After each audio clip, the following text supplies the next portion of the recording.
Life को persist करने के लिए ज़रूरी होता है, उन सारे प्रोसेसेस को लाइफ प्रोसेसेस कहा जाता है।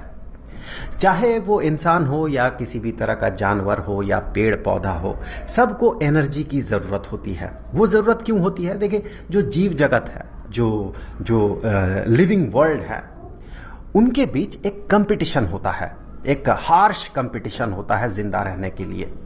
भले ही हम इंसानों ने उस कंपटीशन को ना के बराबर कर दिया हो, लेकिन जो रियल वर्ल्ड है, जो लिविंग ऑर्गेनिज्म का वर्ल्ड है, वहाँ पर जो कंपटीशन है वो बहुत ज़्यादा है, जिंदा रहने का कंपटीशन।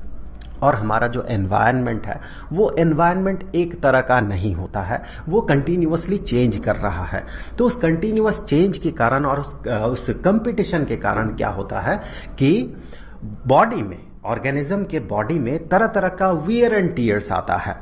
उस वियर एंड टीयर्स को ठीक करने के लिए बॉडी को चाहिए होता है एनर्जी, और साथ ही साथ चूंकि कंपटीशन है तो जीव जंतु जो है वो इधर उधर भागते दौड़ते रहता है, तो इसके लिए भी उसे एनर्जी चाहिए। तो ये जो एनर्जी है, ये एनर्जी इनको मिलता कहाँ से है? अगर पेड़ पौधों की बात करें तो वो फोटोसिंथेसिस से, सूरज की रोशनी और फिर एटमॉस्फेयर से कार्बन डाइऑक्साइड और फिर ज़मीन के नीचे से पानी को अब्सॉर्ब करते हुए वो अपना खाना बना लेता है। लेकिन बाकी जो जीव जंतु है, जो कि उस पेड़ पे डिपेंडेंट है, पेड़ पौधों पे, वो उसी को खाता है।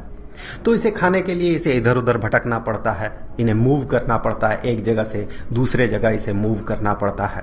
और जब ये पेड़ पौधों को खाता है तो पेड़ पौधों में वेयर एंड टेयर होता है, तो उसे भी ठीक करने के लिए पेड़ पौधों को एनर्जी की ज़रूरत होती है, और इन जीव जंतुओं को भी इधर उधर मूव करने के लिए, वेयर एंड टेयर्स को ठीक करने के लिए एनर्जी की ज़रूरत होती है। तो वो एनर्जी मिलता है खाना से। पेड़ पौधे तो फोटोसिंथेसिस से खाना बना लेता है, जीव जंतु क्या है, जो उस पर डिपेंडेंट है, वो उन पेड़ पौधों को खाकर जिंदा रहता है। जिंदा रहने के लिए सबसे पहली चीज जो चाहिए होती है वो होता है न्यूट्रिशन।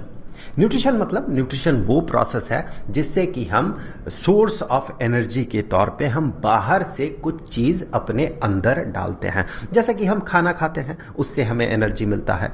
पेड़ पौधा क्या करता है? फोटोसिंथेसिस करता है, बाहर से कार्बन डाइऑक्साइड लेता है, जमीन से पानी लेता है, फिर सनलाइट के एनर्जी को ट्रैप करता है। इस तरह से बाहर से कोई चीज, सोर्स ऑफ एनर्जी के तौर पे कोई चीज़ अगर हम बॉडी के अंदर डालते हैं तो उस प्रोसेस को न्यूट्रिशन कहा जाता है। फिर आगे कॉम्प्लेक्स ऑर्गेनिज्म में क्या होता है, वही खाना जो है डाइजेस्ट होता है और उससे एनर्जी हमें मिलता है। अब देखिए, जो खाना हम खाते हैं वो रिएक्ट करता है नॉर्मली अगर बात करें तो वो रिएक्ट करता है ऑक्सीजन के साथ, मोस्टली ऑक्सीजन के साथ रिएक्ट करता है और वो एनर्जी रिलीज करता है। तो इसके लिए हमें बाहर से ऑक्सीजन लेने की ज़रूरत होती है। तो जिस प्रोसेस में हम बाहर से ऑक्सीजन लेते हैं, एब्जॉर्ब करते हैं, और फिर वो ऑक्सीजन जाके जो खाना हम खाते हैं उसके साथ रिएक्ट करता है और उसे ब्रेक डाउन करता है, उसके साथ रिएक्ट करके एनर्जी रिलीज करता है, उस प्रोसेस को रेस्पिरेशन कहा जाता है, जो हम सांस लेते हैं और छोड़ते हैं। This is a part of respiration. फिर ये जो एनर्जी इवॉल्व हो रहा है, या फिर हम जो ऑक्सीजन ले रहे हैं, या फिर हम जो खाना खा रहे हैं, इसे एक जगह से दूसरे जगह पे ट्रांसफर होना होता है, क्योंकि हमारा बॉडी जो है ये बहुत छोटा नहीं है, काफ़ी कॉम्प्लेक्स सिस्टम है। तो एक जगह से खाने को दूसरे जगह में जाना होता है, एक जगह से ऑक्सीजन को दूसरे जगह पे जाना होता है, फिर उन रिएक्शन से जो बाई प्रोडक्ट बनता है, वेस्ट मटेरियल बनता है, उसे भी हर एक सेल से बाहर निकल के एक सर्टेन जगह तक पहुंचना होता है। तो इसके लिए हमें चाहिए होता है एक ट्रांसपोर्टेशन सिस्टम। अगर हम जीव जंतुओं की बात करें, इंसान की बात करें, तो हमारे पास एक बहुत ही कॉम्प्लेक्स ट्रांसपोर्टेशन सिस्टम होता है। हार्ट उसके सेंटर में रहता है, जो कि ब्लड को पंप करता है, और जो भी चीज़ें, चाहे वो खाना हो या फिर ऑक्सीजन हो या फिर कार्बन डाइऑक्साइड हो, वो सारे ब्लड के थ्रू ही बॉडी के एक पार्ट से दूसरे पार्ट में प्रोपेगेट करता है। पेड़ में भी जाइलम और फ्लोएम होता है। जाइलम से पानी और फ्लोएम से जो पका हुआ खाना है, जो फोटोसिंथेसिस से बना हुआ खाना है, वो उसका ट्रांसपोर्टेशन होता है। सो ट्रांसपोर्टेशन ये ज़रूरी है कि जो भी चीज़ें हमारे बॉडी के लिए ज़रूरी है, लाइफ प्रोसेसेस के लिए ज़रूरी है, वो सारी चीज़ें बॉडी के एक पार्ट से दूसरे पार्ट तक पहुंच सके। अब देखिए, जो केमिकल रिएक्शन होता है, उस केमिकल रिएक्शन के दौरान बहुत सारे बाय प्रोडक्ट्स बनता है। वो सारे बाय प्रोडक्ट्स बॉडी के लिए हार्मफुल हो सकता है या फिर बॉडी के लिए किसी काम का नहीं होता है, तो उसे बॉडी से बाहर निकलना ये भी एक ज़रूरी प्रोसेस होता है। तो उसे बाहर निकालने का जो प्रोसेस है, इस प्रोसेस को एक्सक्रीशन कहा जाता है।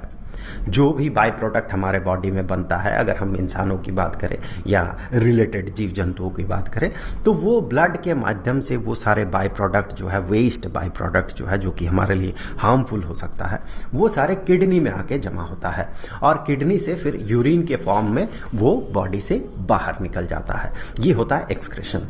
तो हम कह सकते हैं कि लाइफ प्रोसेसेस मेनली 4 तरह का होता है। सबसे पहले तो न्यूट्रिशन, मतलब एक्सटर्नल सोर्स ऑफ एनर्जी को अब्सॉर्ब करना, और फिर रेस्पिरेशन, बाहर से जो रिएक्शन के लिए ऑक्सीजन चाहिए, मेनली ऑक्सीजन जो चाहिए उसे बाहर से एक्वायर करना और फिर केमिकल रिएक्शन को करवाना, ये आता है रेस्पिरेशन में। फिर आता है ट्रांसपोर्टेशन, जो भी खाना हो या ऑक्सीजन हो या कार्बन डाइऑक्साइड या फिर बाय प्रोडक्ट हो, उसे एक जगह से दूसरे जगह तक पहुंचाने के लिए जो सिस्टम है उसे ट्रांसपोर्टेशन सिस्टम कहा जाता है। इस प्रोसेस को ट्रांसपोर्टेशन कहा जाता है। और फिर जो सेल्स में बाय प्रोडक्ट के तौर पे हार्मफुल केमिकल बन रहा है उसे बॉडी से बाहर निकालना, ये होता है एक्सक्रीशन। तो ये तो हमने एक ओवरव्यू ले लिया लाइफ प्रोसेसेस का। अब हम लोग इस पे डिटेल्स में बात करेंगे आगे के वीडियोस में। तो हम शुरुआत करेंगे सबसे पहले न्यूट्रिशन से। हम डिटेल्स में देखेंगे कि न्यूट्रिशन का प्रोसेस क्या क्या है, पेड़ में किस तरह से न्यूट्रिशनल प्रोसेस होता है, और फिर जीव जंतुओं पे